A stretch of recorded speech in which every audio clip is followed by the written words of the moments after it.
Senator from Illinois. I welcome back my self-described hard-headed Republican leader in the Senate. It's good to see you, Mitch. Glad you're back. I want to welcome Senator McConnell as well as Senator Fetterman, who will be here today as well. I spoke to him by Zoom several weeks ago, and I was really heartened by his message. He had the courage to step up and ask for help when he faced depression, to seek professional and medical advice, and I could tell by his responses and the tone of his voice that that decision had already made a difference in his life for the better. I told him at the time I was so happy to speak to him personally, that what he had done publicly to address the issue of his own personal depression and the overall issue of mental health would save lives across America.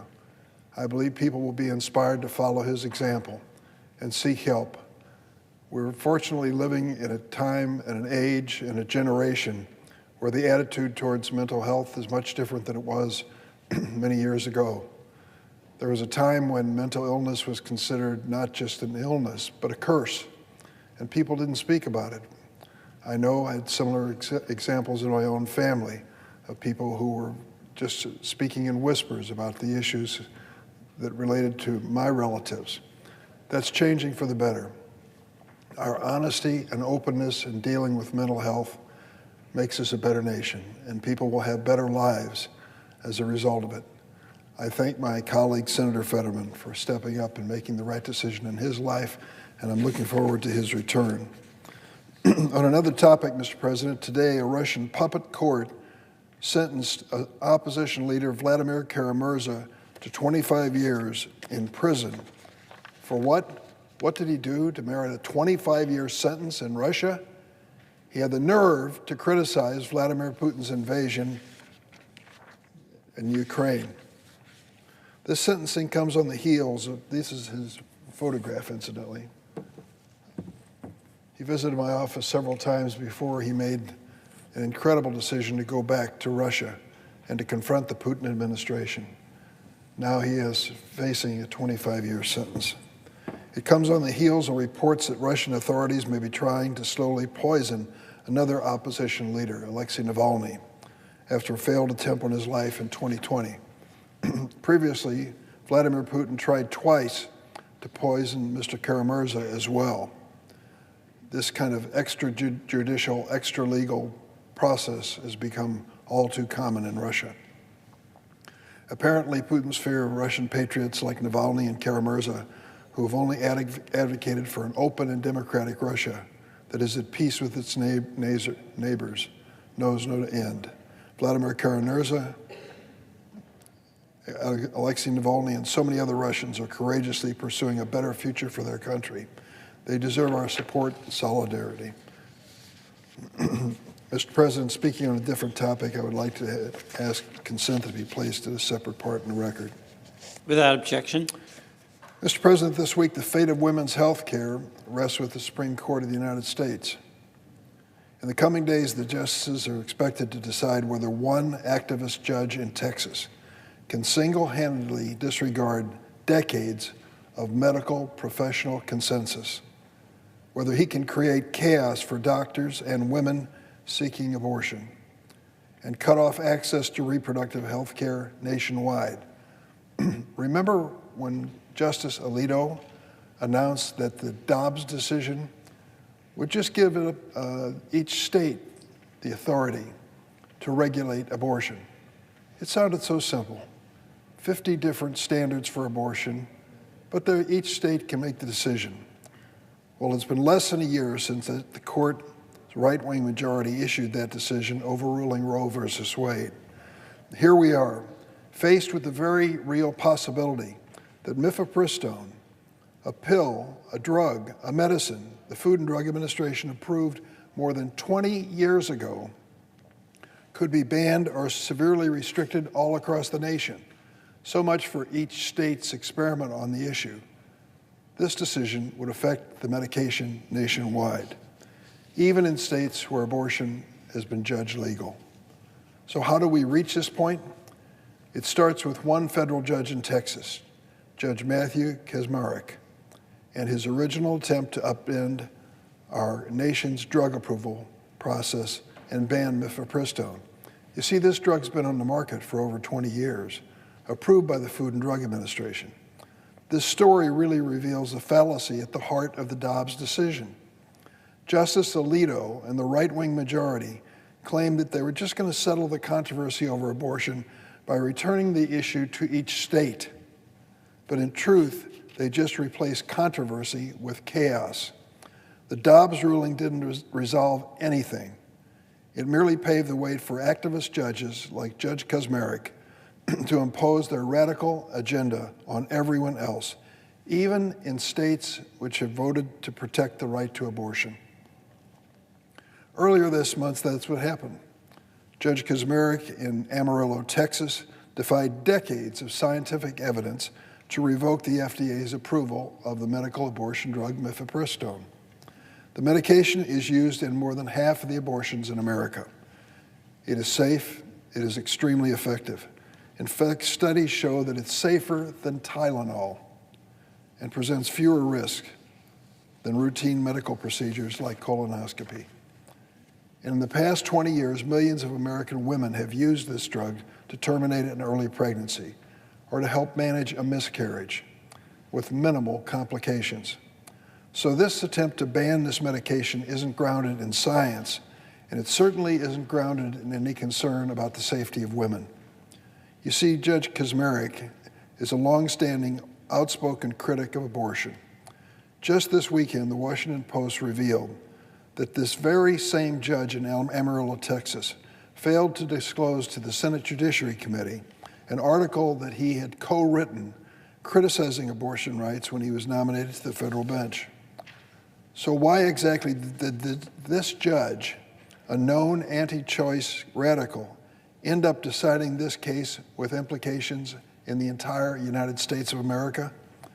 Well, it wasn't a coincidence, believe me. On the contrary, it was a classic case of judge shopping. That's when plaintiffs game the legal system to bring their case before a favorable judge. In this case, the plaintiffs, a group of right-wing MAGA activists, filed a lawsuit challenging the FDA's approval of mifepristone in the Amarillo division of the Northern District of Texas. Under the district court's rules, all cases filed in the Amarillo division are assigned to one judge. You can guess his name, Judge Kacsmaryk. So these right-wing activists knew if they filed an anti-abortion lawsuit in Amarillo, their case would be decided by a friendly judge who shares their views, and his ruling would have an impact not just on Amarillo and Texas, but the entire United States of America. Well, the plaintiffs got exactly what they wanted. Judge Kacsmaryk delivered. The scheme worked. He delivered the biggest blow to reproductive rights since last year's Dobbs decision. So much for each state making a decision. His decision didn't return this issue to the states. It replaced the will of the people in the states with this judge's point of view. By attempting to ban mifepristone nationwide, the judge tried to impose new national restrictions on abortion that have no basis in science and are extremely dangerous. Now there have been a number of developments in this case over the past week, and as a result, the Supreme Court will take up the issue of abortion again, twice in less than 1 year. This lawsuit against mifepristone is only the latest example of the never-ending chaos and confusion women and medical professions have experienced since the Supreme Court threw out Roe versus Wade. All across America, activist judges and right-wing lawmakers are working hand in hand to impose increasingly onerous restrictions on reproductive care, and they won't stop until abortion is banned in every form in every part of the country. It's not about each state deciding it at all. Of course, there's only one reason this relentless assault has accelerated: the Dobbs decision. By erasing a constitutional right that had been on the books for 50 years, the right-wing majority opened the floodgates for new laws and new rulings, and even criminalizing abortion. And the laws seem to be changing almost every week. Doctors have no idea if the care they provide today will be legal tomorrow. Recently, Florida decided that they would not allow pregnancies to be terminated after 6 weeks of pregnancy.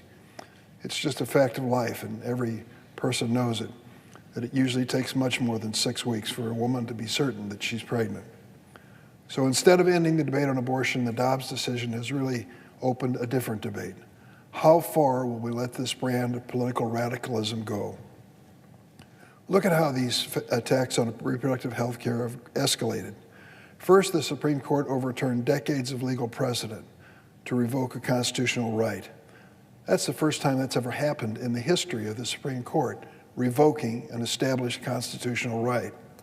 Now, less than a year later, one judge in Texas has decided to escalate the situation. He wants to take drug approval decisions out of the hands of doctors and scientific experts at the FDA and violate decades of congressional and agency precedent. So naturally, the American people are wondering, what's next? How far will the right-wing extremists go in destabilizing our lives and the rule of law? What's next? Birth control? Vaccines? Medicine for HIV/AIDS? It's a genuine question. Just ask healthcare providers in Illinois who are wondering if they're going to face criminal charges for providing vital and potentially life-saving care. Let me tell you about one of them. Her name is Andrea Gallegos. She operates a clinic in Carbondale. She opened her clinic last October after the Dobbs decision. She wanted to provide resources to women traveling from other states. True, today, roughly 95% of her patients travel from outside of Illinois. She tells us that the recent rulings on mifepristone have created chaos. Every day she receives calls from terrified parents who are wondering if they will even be able to receive care. The question she hears the most is, will someone come after me if I ask for assistance? And while Andrea tries her best to reassure her patients, the truth is she's even struggling to understand the state of the law in America. She says chaos and confusion are putting pregnant women even more at risk. Andrea and her patients are living with the real-world consequences of anti-choice radicalism, and it shows how the Dobbs opinion is entirely detached from reality. Andrea said the Dobbs decision did not resolve any controversy. It forced pregnant women to flee their homes for health care. It has forced citizens of this country to become medical refugees in their own states. And it has forced health care providers to put their patients in dangerous, potentially life-threatening situations. She said the Dobbs decision goes against what we usually stand for in America, a person's fundamental right to life, liberty, and the pursuit of happiness. These are the words of a healthcare professional trying to operate within the law and wondering as it changes by the week. If Dobbs returned the question of abortion back to the states, what about my state? What about their elected leaders? Our voters spoke, our leaders took action to reflect their will to strengthen access to abortion. So why is one judge in Amarillo, Texas, have the last word when it comes to medical abortions in my state or any other state? This war on women's health care has gone too far. That's why the Senate needs to do its job. Stop the chaos. Return and establish the Roe versus Wade woman's right to choose once and for all by passing the Women's Health Protection Act. In the meantime, here's what Senate Democrats are doing. I joined 49 of my Senate colleagues in filing an amicus brief to the Supreme Court, urging them to immediately overturn the Amarillo decision, banning and restricting access to mifepristone. Additionally, in the coming weeks, the Senate Judiciary Committee, which I chair, will hold a hearing on the state of abortion rights. This will be a follow-up to the hearing we held last year immediately after the Dobbs decision. We've learned what happens when you revoke a constitutional right from the American people. We can never let this happen again. We need to respect the rights of women to make this choice, to make their own health care decisions, and to do it in consultation with medical professionals, doctors and medical professionals who are not living in fear that they're going to be imprisoned by making the right medical decision. And Democrats won't rest until we restore access to these constitutional rights nationwide. Mr. President, I yield the floor.